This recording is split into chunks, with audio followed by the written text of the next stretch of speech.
విజయవాడ ప్రజలు అన్నం నీరు దొరక్క ఇబ్బందులు పడుతున్నారు. సందుకు పంపించి వాటర్ ఉందా లేకపోతే భోజనం ఉందా అందుతుందా లేదా? వరదల్లో చాలా మంది గల్లంతయ్యారు. కోట్లలో ఆస్తి నష్టం వచ్చింది. ఈ బీభత్సం ఇంకా ఘోరంగా ఉండేది. బట్ విజయవాడ కండిషన్ వరస్ట్ కాకుండా కాపాడటంలో ప్రధాన పాత్ర పోషించింది రిటైనింగ్ వాల్. రిటైనింగ్ వాల్ వల్ల విజయవాడలో దాదాపు 1,00,000 మంది వరదల్లో చిక్కుకోకుండా సేవ్ అయ్యారు. కానీ ఈ వరదల నుంచి ఇంకా విజయవాడ పూర్తిగా కోలుకున్నది లేదు. ఆ రిటైనింగ్ వాల్ ని ఎవరు కట్టారు, ప్రజల్ని కాపాడిన క్రెడిట్ ఎవరిది అనే దాని మీద విపరీతమైన చర్చ జరుగుతుంది. చర్చ కూడా కాదు, ఆ రిటైనింగ్ వాల్ కట్టిన ఘనత మాదంటే మాదంటూ ఆంధ్రప్రదేశ్లోని 2 ప్రధాన పార్టీలు సోషల్ మీడియాలో యుద్ధానికి దిగాయి. ప్లస్ బుడమేరు ఎందుకు ఇంత విధ్వంసాన్ని సృష్టించింది అనే ప్రశ్న కూడా ప్రజల్లో ఉంది. సో ఈ రోజు వీడియోలో అసలు ఈ రిటైనింగ్ వాల్ అంటే ఏంటి, ఇది ఏం చేస్తుంది, విజయవాడలో దీన్ని కట్టడానికి కారణం ఏంటి, ఈ వాల్ కట్టింది ఎవరు, అన్నిటికంటే ముఖ్యంగా 80,000 మందిని కాపాడిన ఘనత ఎవరిది, బుడమేరు ఎందుకు పొంగింది, గవర్నమెంట్ తలుచుకొని ఉంటే బుడమేరు విధ్వంసం నుంచి విజయవాడ ప్రజల్ని కాపాడి ఉండేదా, ఈ క్వశ్చన్స్ అన్నిటికీ ఆన్సర్ ఈ రోజు వీడియోలో తెలుసుకుందాం. నా సిన్సియర్ రిక్వెస్ట్ ఏంటంటే దయచేసి వీడియోని కంప్లీట్ గా చూడండి, కొంచెం చూసి కామెంట్ చేయొద్దు. కొంతమంది వీడియో చూడకుండా వీడియోలో నేను ఆల్రెడీ చెప్పిన పాయింట్స్ ని మళ్ళీ నాకే చెప్పి తిడుతూ ఉంటారనమాట. సో దయచేసి స్కిప్ చేయకుండా చూడండి. వీడియో మీకు ఇంపార్టెంట్ అనిపిస్తే ఖచ్చితంగా షేర్ చేయండి. ముందుగా అసలు ఈ రిటైనింగ్ వాల్ అంటే ఏంటి, ఇది ఏం చేస్తుంది అనేది చూద్దాం. ఈ retaining wall is design to hold in place a mass of earth or water or any other material. ఇది రిటైనింగ్ వాల్ డెఫినిషన్. సింపుల్ గా చెప్పాలంటే రిటైనింగ్ వాల్ అనేది ఒక అడ్డుగోడ. ఏదైనా స్లోప్ లో ఉన్న ప్లేస్ లో సాయిల్ కిందకి జారిపోకుండా, స్లోప్ ఉన్న ఏరియాస్ లో పైన ఏరియా కింద ఉండే ఏరియాస్ తో మిక్స్ అవ్వకుండా ఉండటం కోసం, సాయిల్ నీటితో కలవకుండా ఉండటం కోసం ఈ రిటైనింగ్ వాల్ ని నిర్మిస్తారు. సో దీని బేసిక్ యూసేజ్ వచ్చేసి అడ్డు ఉండటం అండ్ దీన్ని వరద నీరు రాకుండా ఉండటం కోసం కూడా నిర్మిస్తూ ఉంటారు అనమాట. రిటైనింగ్ వాల్స్ లో చాలా రకాలు ఉంటాయి. వాటిల్లో మోస్ట్ కామన్ వచ్చేసి క్యాంటిలివర్ రిటైనింగ్ వాల్. మెయిన్ గా ఈ క్యాంటిలివర్ రిటైనింగ్ వాల్ లో 3 పార్ట్స్ ఉంటాయి: stem, to slab, heal slab. ఈ టో ఇంకా హీల్ స్లాబ్ వాల్ కి ఫౌండేషన్ లాగా ఉంటాయి. కొన్నిసార్లు ఈ వాల్ కి షీర్ కి అనే చిన్న పార్ట్ ని కూడా యాడ్ చేస్తారు. ఈ షీర్ కి గోడ స్లైడ్ అవ్వకుండా సపోర్ట్ చేస్తుంది అనమాట. కొన్నిసార్లు వాటర్ డ్రైనేజ్ కోసం ఈ వాల్ లో డ్రైన్ హోల్స్ ని కూడా ఏర్పాటు చేస్తారు. ఇంకా విజయవాడలోని కృష్ణలంక రిటైనింగ్ వాల్ విషయానికి వస్తే దాదాపు 4 కిలోమీటర్ల పొడవు ఉన్న ఈ వాల్ సౌత్ ఇండియాలోని లాంగెస్ట్ రిటైనింగ్ వాల్. దీన్ని కట్టడానికి దాదాపు 500 కోట్ల వరకు ఖర్చయింది. 10.76 మీటర్ల ఎత్తు ఉండే ఈ రిటైనింగ్ వాల్ వల్ల వరద వచ్చినప్పుడు దాదాపు 80,000 మంది వరద నీటిలో మునిగిపోకుండా సేఫ్ గా ఉంటారు. మామూలుగా 3-4 లక్షల క్యూసెక్ల నీరు వస్తేనే మునిగిపోయే కృష్ణలంక ప్రాంతాన్ని 12 లక్షల క్యూసెక్ నీరు వచ్చినా కూడా అడ్డుకొని సేఫ్ గా ఉంచుతుంది ఈ వాల్. ఇంకా ఈ రిటైనింగ్ వాల్ హిస్టరీ, దీన్ని ఎవరు కట్టారు అనేది ఇప్పుడు చూద్దాం. నేను ఏ పార్టీకి సపోర్ట్ చేయట్లేదు, టైం లైన్ ని స్టడీ చేసి, ఓల్డ్ న్యూస్ ని స్టడీ చేసి ఎవరు ఏ టైం కి కట్టారు అనేది చెప్తాను. అసలు ఈ రిటైనింగ్ వాల్ హిస్టరీ తెలుసుకోవాలంటే ముందు విజయవాడ వరదల గురించి మనం తెలుసుకోవాలి. కృష్ణానది ఒడ్డున ఉంది విజయవాడ. కృష్ణానది పొంగిన ప్రతిసారి విజయవాడ అల్లాడిపోతుంది.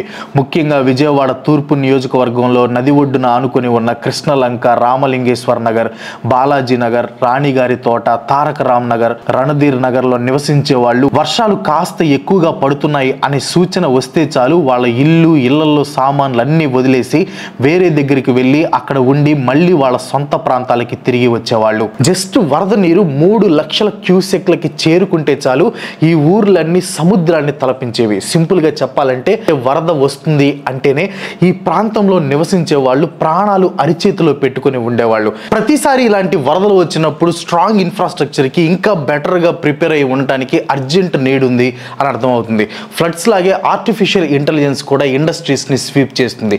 డిజాస్టర్ మేనేజ్మెంట్ లో కానీ, వర్క్ ఫోర్స్ లో కానీ చేంజెస్ కి అడాప్ట్ అవ్వలేని వాళ్ళు వెనకబడుతున్నారు.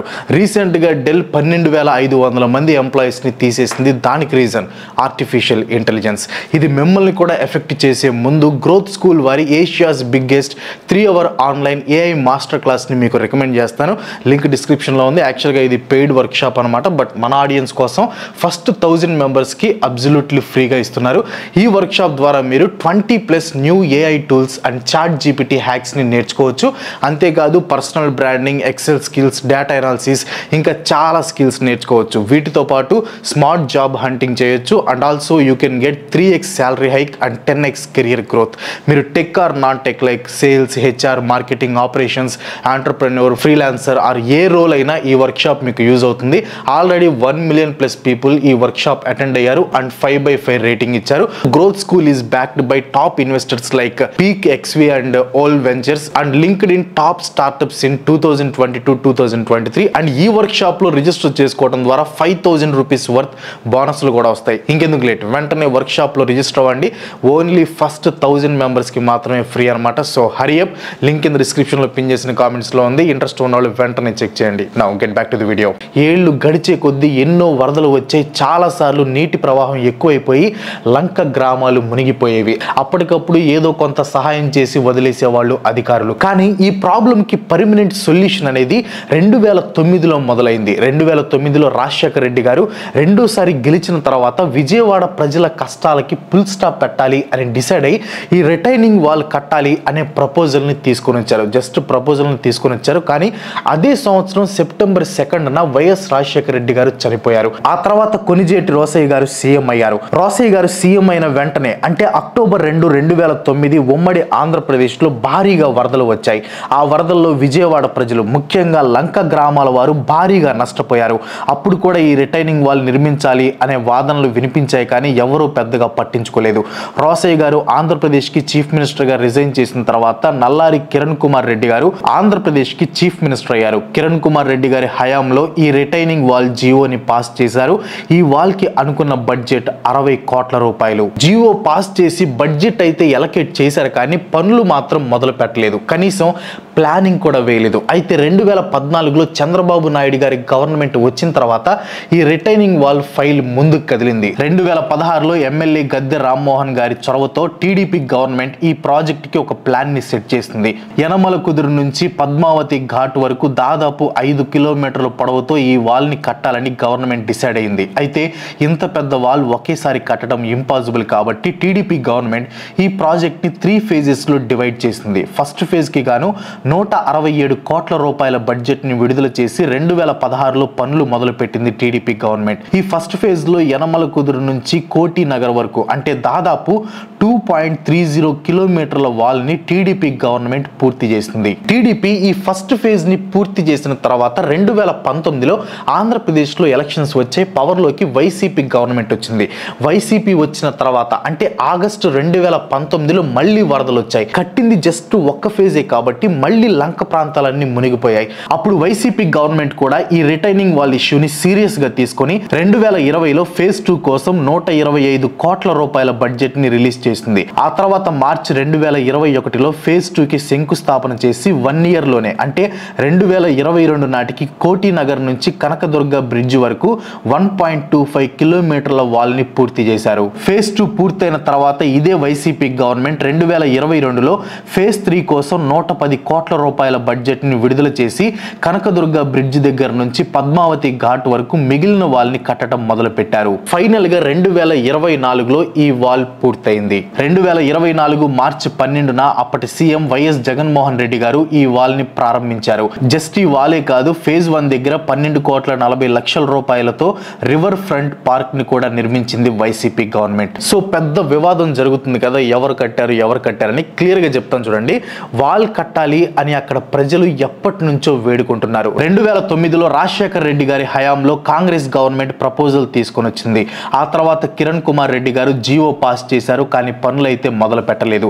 2016లో టీడీపీ గవర్నమెంట్ పనులు మొదలు పెట్టి 2019లో ఫేజ్ 1 ని 167 కోట్లతో యనమల కుదురు నుంచి కోటి నగర్ వరకు దాదాపు 2.30 కిలోమీటర్ల వాల్ ని పూర్తి చేసింది. ఆ తర్వాత వచ్చిన వైసీపీ గవర్నమెంట్ 125 కోట్లతో కోటి నగర్ నుంచి కనకదుర్గ బ్రిడ్జ్ వరకు 1.25 కిలోమీటర్ల వాల్ ని కట్టింది.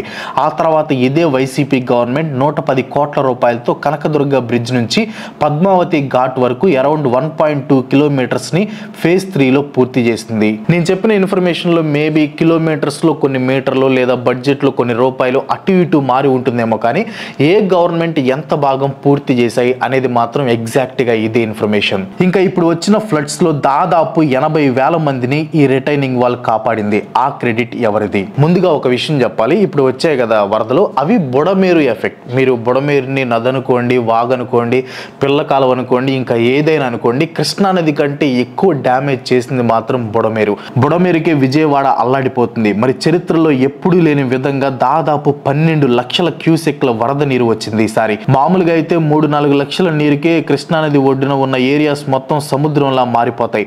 అలాంటిది 12 లక్షల క్యూసెక్ నీరంటే ఆల్మోస్ట్ విజయవాడ సగం మునిగిపోతుందేమో. సో ఈ వాల్ కాపాడింది కేవలం 80,000 మందిని మాత్రమే కాదు అనేది మనం గుర్తుపెట్టుకోవాలి. ఇంకపోతే ఎవరిది ఈ క్రెడిట్? అసలు క్రెడిట్ ఎందుకు ఇవ్వాలి? ఎన్నో ఏళ్ల నుంచి విజయవాడ ప్రజలు నరకాన్ని చూశారు. జూన్ జూలై వస్తుందంటేనే విజయవాడలోని 16 డివిజన్స్కి చెందిన ప్రజలు ప్రాణాలు అరిచేతుల్లో పెట్టుకుంటారు. కృష్ణలంక వాసులు ఒక చేతుల్లో పిల్లల్ని, ఇంకో చేతిలో కష్టపడి కొనుక్కున్న టీవీయో లేదో రక్తం చిందించి సంపాదించిన డబ్బుల్ని పెట్టుకుని సొంత ఇల్లు వదిలి నీళ్ళలో నడుచుకుంటూ వెళ్ళేవాళ్ళు. అలాంటి కష్టాల నుంచి బయటపడేయటం మన నాయకుల బాధ్యత. ప్లస్ ఆ వాళ్ళు కట్టింది కూడా వాళ్ళ సొంత డబ్బుతో కాదు. సో ఎందుకు క్రెడిట్ ఇవ్వాలి? ఎవరికి ఇవ్వాలి?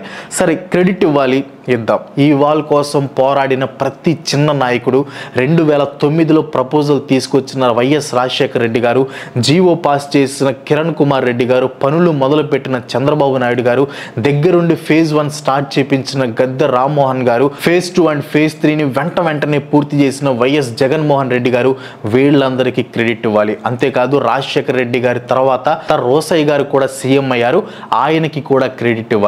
ఆయన వాల్ పనిని ఎక్కువగా పట్టించుకోలేదు, కానీ 2009 అక్టోబర్లో వచ్చిన వరదల్ని ఆయన హ్యాండిల్ చేసిన తీరుకి క్రెడిట్ ఇవ్వాలి. ఆయన తన కెరియర్లో ఫైనాన్స్ మినిస్టర్గా, చీఫ్ మినిస్టర్గా చేశారు, కానీ ఆయన బిగ్గెస్ట్ అచీవ్మెంట్ మాత్రం 2009 ఫ్లడ్స్ని హ్యాండిల్ చేయటం.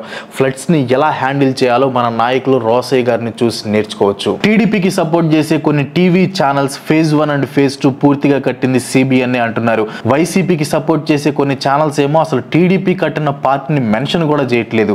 ఈ వాళ్ళు ఎవరు కట్టారు అనే విషయంలో ఈ ప్రధాన పార్టీలు పడుతున్న గొడవ చూస్తుంటే ఎలా ఉందంటే, దెబ్బ తగిలిన తర్వాత బ్యాండేజ్ వేసింది నేనంటే నేను అని గొడవ పడినట్టుంది. అసలు దెబ్బ తగలకుండా ఆపితే బెస్ట్ కదా. దెబ్బ తగలటం ఆపటం అంటే వరదలు రాకుండా కంట్రోల్ చేయటం.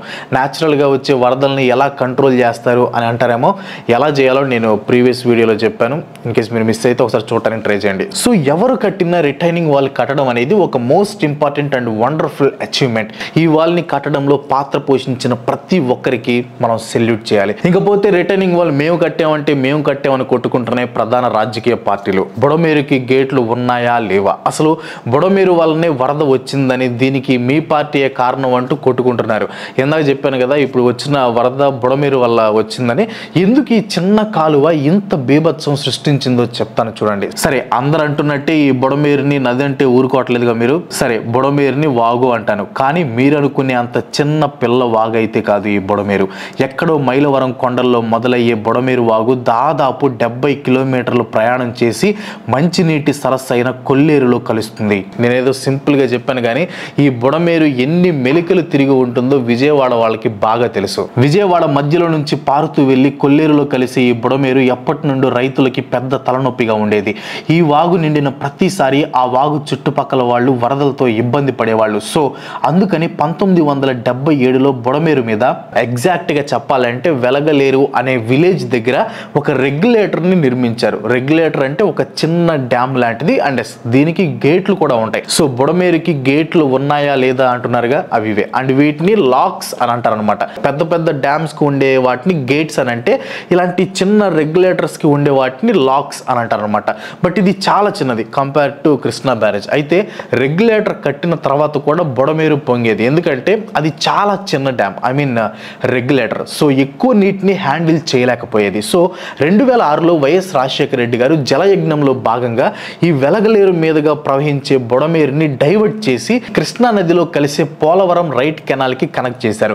ఇది యాక్చువల్గా మంచి ఆలోచన మంచిదే, కానీ ఆచరణ సరిగ్గా లేదు. అప్పుడు ఏం చేశారంటే బుడమేరు డైవర్షన్ ఛానల్ BDC నిర్మించి బుడమేరు నీటిని పోలవరం కెనాల్లో వెళ్ళేలా కనెక్షన్ అయితే ఇచ్చారు, కానీ అప్పుడు చేసిన మిస్టేక్ ఏంటంటే ముందుగా ఈ కెనాల్ ని 37,500 క్యూసెక్ల కెపాసిటీతో కట్టాలి అని ప్లాన్ వేసి చివరికి కేవలం 11,500 క్యూసెక్ల కెపాసిటీతో నిర్మించారు. అంటే బుడమేరు వాగు వలన వెలగలేరు నిండితే కేవలం 11,500 క్యూసెక్ల నీటిని బీడీసీలో నుంచి పోలవరం రైట్ కెనాల్ ద్వారా కృష్ణా నదిలోకి వదిలే ఛాన్స్ ఉంటుంది. మళ్ళీ ఇక్కడ ఒక కండిషన్ ఉంది. కృష్ణా నదిలోకి బుడమేరు నీరు వదలాలంటే కృష్ణా నదిలో నీరు 12 మీటర్ల ఎత్తులో ఉంటేనే వదిలే ఛాన్స్ ఉంటుంది. ఒకవేళ నీళ్లు కానీ 12 మీటర్ల కంటే ఎక్కువ ఉంటే బీడీసీలో నుండి నీళ్లు వెనక్కి తాంతాయి. అంటే నీళ్లు వెనక్కి వెళ్ళిపోతాయి అన్నమాట.